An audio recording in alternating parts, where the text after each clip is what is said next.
కేంద్ర రాష్ట్ర ప్రభుత్వాలు తీసుకున్న జీఎస్టీ తగ్గింపు విప్లవాత్మక నిర్ణయమని రాష్ట్ర మంత్రి కొల్లు రవీంద్ర అన్నారు. ఆవణిగడ్డ రెవెన్యూ హాలులో సూపర్ జీఎస్టీ సూపర్ సేవింగ్స్ అవగాహన సదస్సు నిర్వహించారు. ముఖ్య అతిథిగా విచ్చేసిన మంత్రి కొల్లు రవీంద్ర మాట్లాడుతూ భారతదేశం ప్రపంచాన్ని శాసించే స్థాయికి ఎదుగుతోందన్నారు. గతంలో మాదిరిగా అమెరికాకు భయపడే పరిస్థితి ఇప్పుడు లేదని, తాజాగా అమెరికా పన్నులు పెంచడంతో భారత ప్రత్యామ్నాయ మార్కెట్ అవకాశాలను ధైర్యంగా సద్వినియోగం చేసుకుంటుందన్నారు.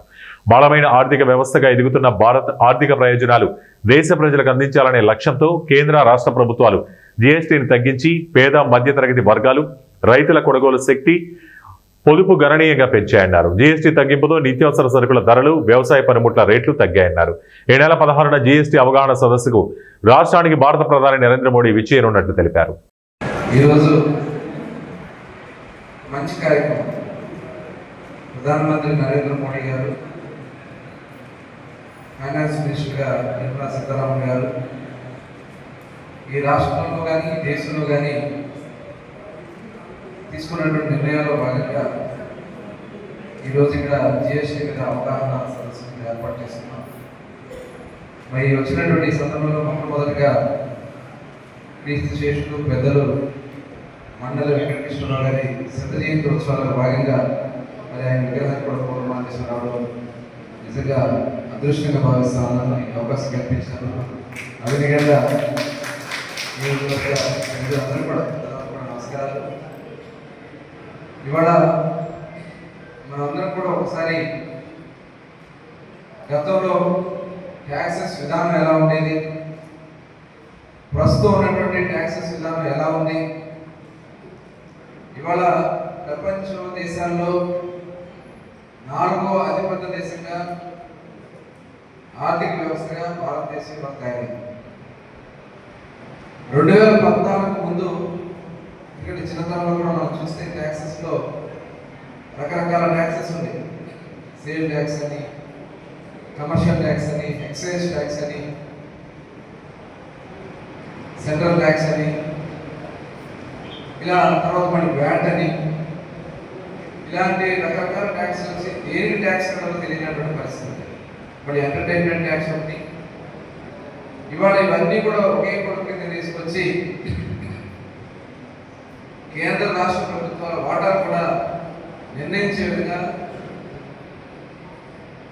Goods and service tax GST, ఈ గూడ్స్ అండ్ సర్వీస్ ట్యాక్సెస్ విధానాన్ని తీసుకురావడం వల్ల ఇవాళ ఒకే ట్యాక్స్ విధానం వచ్చింది. ఈ ఒకే ట్యాక్స్ విధానంలో కేంద్రం మన నివాస వాడ కేంద్రం ద్వారా మిగతా రాష్ట్రానికి ఆ ఇచ్చినటువంటి వాటాలోనే అభివృద్ధి కార్యక్రమాలు, సంక్షేమ కార్యక్రమం మనం చేసుకుంటాం. ఇవాళ 2014లో ప్రధానమంత్రి నరేంద్ర మోడీ గారు ఈ జిఎస్టీ విధానం తీసుకొచ్చి ఎక్కడెక్కడైతే ట్యాక్సెస్ ఉన్నటువంటి మార్పులన్నీ కూడా కరెక్ట్ చేసుకుంటాం. ఇవాళ మనకు వస్తున్నటువంటి ఆదాయాన్ని పేదలకి పంచాలనే ఉద్దేశంతో ఇవాళ గణనీయంగా దాదాపు 18% ఉన్నటువంటి, ముఖ్యంగా మనం ఏదైతే నిత్యావసర సరుకులు కానీ, పాలు కానీ, వ్యవసాయ రంగానికి సంబంధించిన కానీ 18% ఉంటే దాన్ని 5% ట్యాక్సెస్ తీసుకొచ్చింది. అలాగే సామాన్యుడు కారు కొనుక్కోవాలంటే దగ్గర 20% పైన 25% పైన ట్యాక్సెస్ ఉంటాయి. ఇవాళ అవన్నీ కూడా తగ్గించుకుంటున్నాం. వచ్చినటువంటి ఈ ట్యాక్స్ వల్ల దాదాపు మన రాష్ట్రంలో 8,000 కోట్ల రూపాయలు ఆదా అవుతాం. ఇవాళ ప్రతి మనిషి యావరేజ్ మనం చూసుకోండి, మన ఇంట్లో మనం సరుకులు కానీ ఏదైనా కానీ సుమారుగా 15,000 తక్కువ లేకుండా ఎక్కడ కూడా ఇవాళ ప్రతి ఏ కుటుంబం నడవాలన్నా 15,000 మినిమం. తగ్గినటువంటి ట్యాక్సెస్ వల్ల సంవత్సరానికి దగ్గర 15,000 రూపాయలు ఒక మనం నిత్యావసర సరుకుల మీదే తగ్గుతుందనే విషయాన్ని సందర్భంగా తెలియజేస్తాం. అట్లాగే ఏసీలు కానీ, టీవీలు కానీ ఇవాళ పెద్ద ఎత్తున తగ్గినాయి. సామాన్యుడు వాడే ఏర్పడటానికి కోటంలో భాగస్వామిగా బీజేపీ రావడానికి ప్రధాన కారణం వారి యొక్క కృషితో ప్రధానమంత్రి నరేంద్ర మోడీ గారు కూడా నడిపించి ఈ కోణంలో బీజేపీ కూడా భాగస్వామ్యం చేయడం వల్ల మనం ఎంత అద్భుతంగా మనం ఆలోచించారు. మరి ఎంత అస్తవ్యస్తమైన రాష్ట్రానికి అలా ఏదైనా మన కొంత ఊపిరి వస్తున్నాం అంటే దాని కారణం ప్రధానమంత్రి నరేంద్ర మోడీ గారి సహకారం అని చెప్పి చెప్పగలం. ఇవాళ ఏ కార్యక్రమం చేస్తే మన ఎన్ఆర్టీస్ ద్వారా సిమెంట్ రోడ్ వేస్తుంది, అలాగే జాతీయ రహదారులన్నీ కూడా ఒక చక్కగా నిర్వహించబడుతున్న పరిస్థితి కూడా తెలుసు. అలాగే అమరావతికి పోలవరాన్ని కూడా ఇచ్చి వాటిని తీసుకుంటుంది. ఇవన్నీ ఇలా ఉండగా ఇవాళ జిఎస్టీని బాగా తగ్గించి ఇవాళ పేద మధ్యతరగతి వర్గాలకి ఊరట కట్టించింది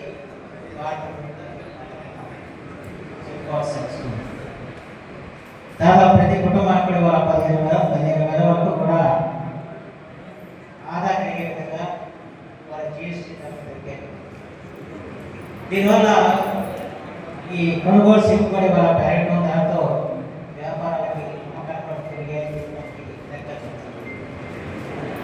అయితే ఇదంతా నేను పూర్తిగా దేని మీద ఏం తగ్గిందని చెప్పంటే చాలా ప్రతి వస్తువులు తగ్గింది, కానీ కొన్ని వస్తువులు పూర్తిగా తీసేయకూడదు.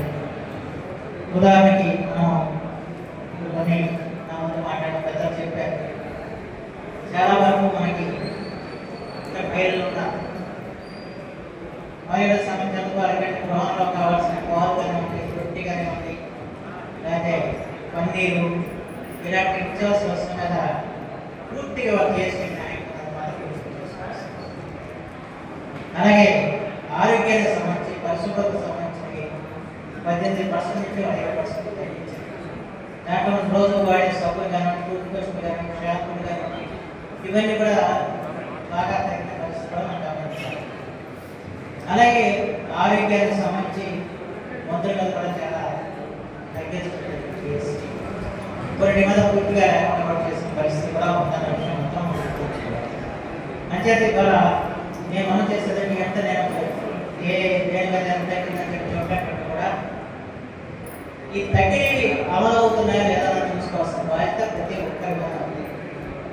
మీరు ఏదైతే వస్తువులు కొనుగోలు చేస్తారో ఆ కొనుగోలు చేసినప్పుడు జిఎస్టీ తగ్గించిన ప్రకారం మనకు అమ్ముతున్నారా లేదా అన్నది ప్రతి ఒక్కరు కూడా గమనించాల్సిన అవసరం. ఉదాహరణకి కాఫీ ధరలు కూడా తగ్గాయి.